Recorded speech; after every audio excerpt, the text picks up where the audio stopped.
Hello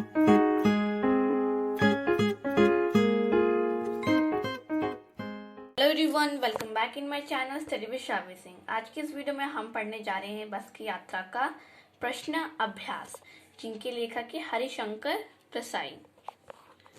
सबसे पहले प्रश्नोत्तर देखने से पहले इसके कठिन शब्दार्थ देख लेते हैं। निमित्त। निमित्त का अर्थ होता है कारण या साधन। गोता। गोता का अर्थ होता है डुबकी लगाना, इत्तेफाक, संयोग। बियाबान। बियाबान होता है जंगल या उजाड़ खंड। अंत्येष्टि। अंत्येष्टि का अर्थ होता है अंतिम संस्कार करना, जैसे मृतक कर्म या दाह कर्म भी कहते हैं हम इसे। प्रयाण। प्रयाण का अर्थ होता है प्रस्थान या मरना। बेताबी अर्थात बेचैनी। चलिए, ये था कुछ कठिन शब्दार्थ जिनका जानना आपके लिए जरूरी था। अब हम देखते हैं अपना क्वेश्चन आंसर। सबसे पहले है कारण बताएं। मैंने उस कंपनी के हिस्सेदार की तरफ पहली बार श्रद्धा भाव से देखा।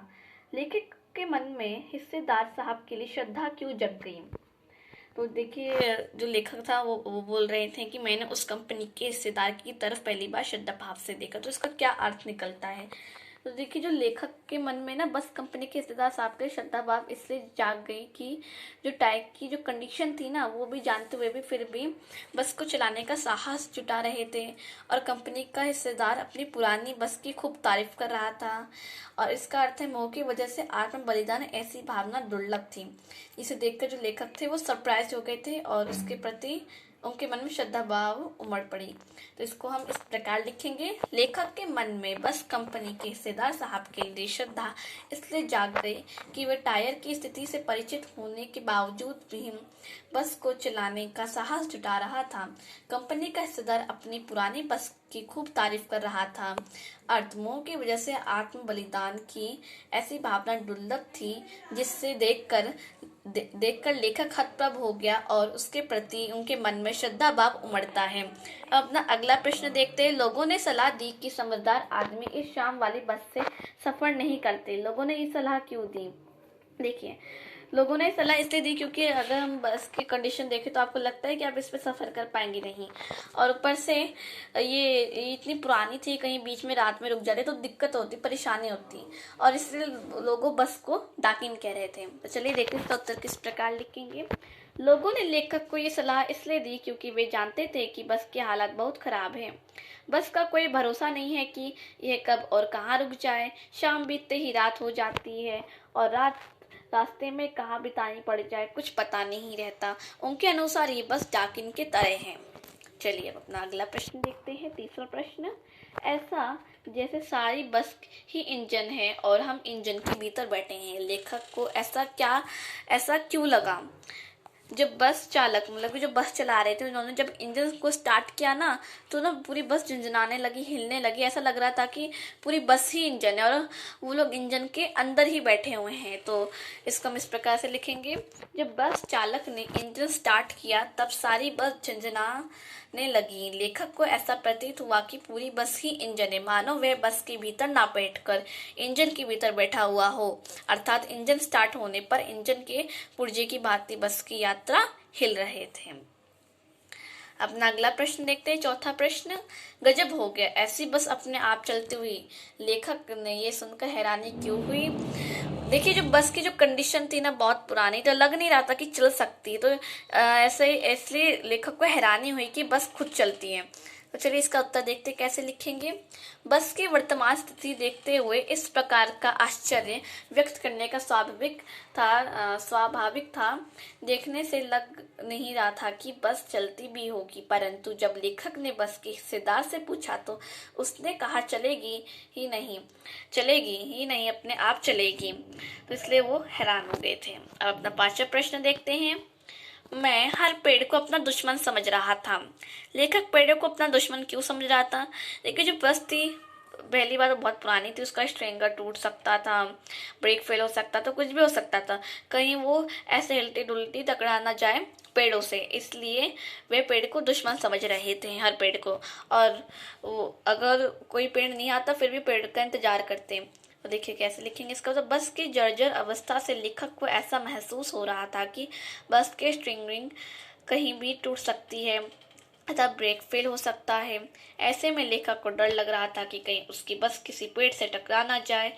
एक पेड़ निकल जाने पर वह दूसरे पेड़ का इंतजार करता था कि बस कहीं इस पेड़ से ना टकरा जाए। यही वजह है कि लेखक को हर पेड़ अपना दुश्मन लग रहा था। तो चलिए हम अपना अगला प्रश्न देखते हैं। सविनय अवज्ञा आंदोलन किसके नेतृत्व में, किस उद्देश्य तथा कब हुआ था? इतिहास के उपलब्ध पुस्तकों के आधार पर लिखिए। तो जैसे मैंने आपको बताया था कि 1921 में आंदोलन हुआ था, सविनय अवज्ञा आंदोलन, जो कि महात्मा गांधी के नेतृत्व में था। तो हमें बताना है कि इतिहास के उपलब्ध पुस्तकों के आधार पर लिखिए। तो देखिए इसका उत्तर, सविनय अवज्ञा आंदोलन महात्मा गांधी के नेतृत्व में 1921 में 1921 में अंग्रेजी सरकार से असहयोग करने तथा पूर्ण स्वाधीनता प्राप्त करने के लिए किया गया था। अब अपना अगला प्रश्न देखते हैं। सविनय अवज्ञा का उपयोग व्यंग्यकार ने किस रूप में किया, लिखिए। तो जैसे बोल नहीं रहे थे लेखक की ये एकदम लग रहा था कि सविनय अवज्ञा आंदोलन में असहयोग रही होगी। तो देखिए कैसे लिखेंगे इसका। सविनय अवज्ञा आंदोलन 1921 में सरकारी आदेशों का पालन न करने के लिए किया था। इसमें अंग्रेजी सरकार के साथ सहयोग न करने की भावना थी। लेखक ने सविनय अवज्ञा का उपयोग बस के संदर्भ में किया। वे इस प्रतीकात्मक भाषा के माध्यम से ये बताना चाह रहे थे कि बस विनय पूर्वक अपने मालिक व यात्रियों से उससे स्वतंत्र करने का अनुरोध कर रही हो। अब अपना 8वां प्रश्न, ये भाषा की बात से है। बस, वश, बस 3 शब्द हैं। इनमें बस सवारी के अर्थ में, वश अधीनता के अर्थ में और बस पर्याप्त मतलब काफी के अर्थ में प्रयुक्त हुआ है। देखिए एक बस होता है हमारा चलने वाला बस, ट्रांसपोर्ट वाला बस, एक होता है वश मतलब अधीनता और एक होता है बस मतलब काफी, पर्याप्त। तो इसको हमें ना अर्थ में प्रयुक्त होता है, जैसे बस से चलना होगा, मेरे वश में नहीं है, अब बस करूं। तो उपयुक्त वाक्यों के समान वश और बस शब्दों से दो वाक्य बनाए, हमें भी वाक्य बनाना है। जैसे वश, वश क्या है, आजकल के बच्चों को समझाना सबके वश की बात नहीं है, कि आजकल के बच्चों को समझाना सबके वश की बात नहीं है, सबके अधीनता नहीं है। एक वश हो सकता है, भगवान की करनी मनुष्य के वश में नहीं।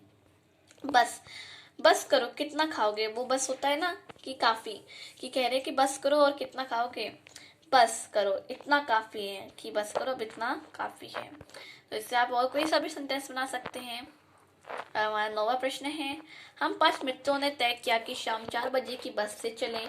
पन्ना से इसी कंपनी की बस से सत्ता के लिए घंटे भर बाद मिलती हैं। ऊपर दिए गए वाक्यों में मैं की से आदि वाक्यों के 2 शब्दों के बीच संबंध स्थापित कर रहे हैं। जैसे जो लगा है कि, जैसे यहाँ पे है हम 5 मित्रों ने तय किया कि, जो कि वो 2 सेंटेंसेस को जोड़ रहे हैं।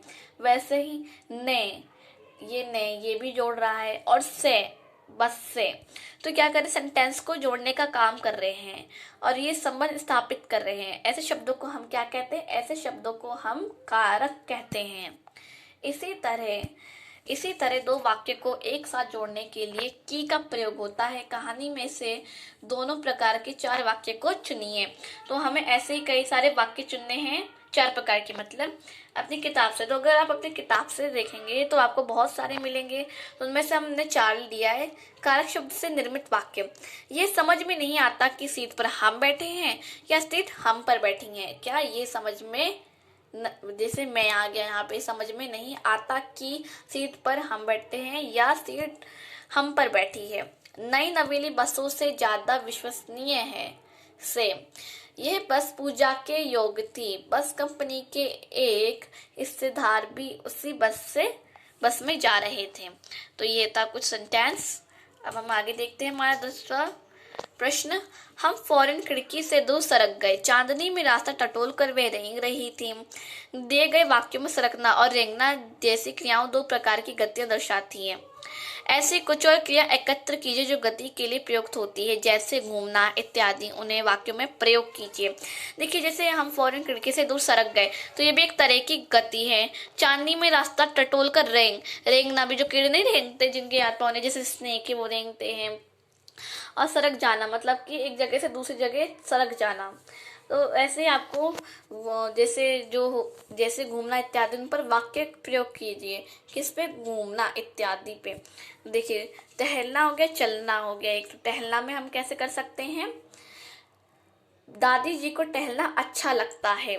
और चलना सेहत के लिए बहुत लाभदायक है। तो हमने 2 प्रकार के ऐसे सेंटेंस बना दिए। अब हमारा 11वां प्रश्न है, कांच बहुत कम बचे थे, जो बचे थे उनसे हमें बचना था। इस वाक्य में बच शब्द को 2 तरह से प्रयोग किया गया है, एक शेष अर्थ में और दूसरा सुरक्षा के अर्थ में। देखिए, बचे क्या अर्थ होता है? शेष। और बचना का अर्थ होता है सुरक्षा। तो ये जो बच है, इसका दो तरह के 2 रूप में प्रयोग किया गया है। हमें नीचे दिए गए शब्दों को वाक्य में प्रयोग करके देखना है और ध्यान रहे कि एक ही शब्द वाक्य में 2 बार आना चाहिए। जैसे बच कहा गया था, जैसे कांच बहुत कम बचे थे, जो बचे थे उनसे हमें बचना था। यहाँ पे जैसे तो ये जो कुछ शब्द दिए गए हैं, जैसे जल, हार, आपको इनका 2 मतलब पता होना चाहिए। जल, एक जल होता है पानी वाला और एक जल होता है बर्न, जलने वाला। हार, एक हार होता है डिफीट और एक हार होता है जो गले में पहनने वाला हार होता है। चलिए देखते हैं इस पे हम कैसे बना सकते हैं सेंटेंस। मीना गर्म जल से बुरी तरह जल गई, कि जो मीना है वो जो गर्म पानी है उससे जल गई। और यहाँ पे ये जो जल है, ये क्या है? ये जलने का मतलब कि बॉन्ड। हार से कैसे बनेगी? ये प्रतियोगिता की इस पड़ाव में जिसकी जीत होगी उसे मोतियों का हार मिलेगा और जिसकी हार होगी प्रतियोगिता के बाहर हो जाएगा। इसमें एक तो कौन सा हार मिला है? एक मोतियों का हार, और एक कौन सा हार है? एक हारने वाला हार है। कि बताया गया है कि जो जीतेगा उसको मोतियों का हार मिलेगा और जो हारेगा उसको प्रतियोगिता से बाहर कर दिया जाएगा। हमारा 12वां प्रश्न देखते हैं। बोलचाल में प्रचलित अंग्रेजी शब्द फर्स्ट क्लास में 2 शब्द हैं, फर्स्ट और क्लास। यहाँ क्लास का विशेषण है फर्स्ट, चूंकि फर्स्ट संख्या है। फर्स्ट संख्यावाचक विशेषण का उदाहरण है। महान आदमी में किसी आदमी की विशेषता है महान, यह गुणवाचक विशेषण है। संख्यावाचक विशेषण और गुणवाचक विशेषण के 2 उदाहरण खोज के लिखिए। देखिए, जो बोला नहीं था किसी ने कि ये तो बस फर्स्ट क्लास है, तो इत्तेफाक की बात है कि ये रुक गई है। तो ये फर्स्ट क्या है? फर्स्ट एक संख्या है, ये वाली फर्स्ट, ये एक संख्या है, इसलिए इसको हम क्या कहेंगे? संख्यावाचक विशेषण कहेंगे। सबसे पहले विशेषण क्या होता है? जो संख्या और सर्वनाम की विशेषता बताता हो। तो जो संख्यावाचक है उनमें से एक उसका भेद है। तो जो फर्स्ट क्लास है वो क्या है? वो आपका संख्यावाचक विशेषण है, क्योंकि इसमें हमें किसका बोध हो रहा है? उसमें हमें बोध हो रहा है संख्या का। और जो महान आदमी क्या है? किसी की विशेषता, लेकिन किस चीज की? गुण है, उसके अंदर गुण है कि महान आदमी है, इसलिए इसको हम कहेंगे गुणवाचक विशेषण। इसलिए ऐसे ही हमें संख्यावाचक विशेषण और गुणवाचक विशेषण के 2 उदाहरण लिखने हैं। जैसे संख्यावाचक विशेषण 4, 8, 10, आप कुछ भी लिख सकते हैं। गुणवाचक विशेषण जैसे चांदनी रात, समझदार आदमी। तो ये क्या हो गया? ये आपका गुण हो गया। जिसमें गुण का बोध होता है वो गुणवाचक और जिसमें संख्या का बोध होता है वो संख्यावाचक। तो ये था आपका क्वेश्चन आंसर। होप आपको अच्छा लगा होगा। If the video is helpful for you, so please like, subscribe and share my video. Thank you.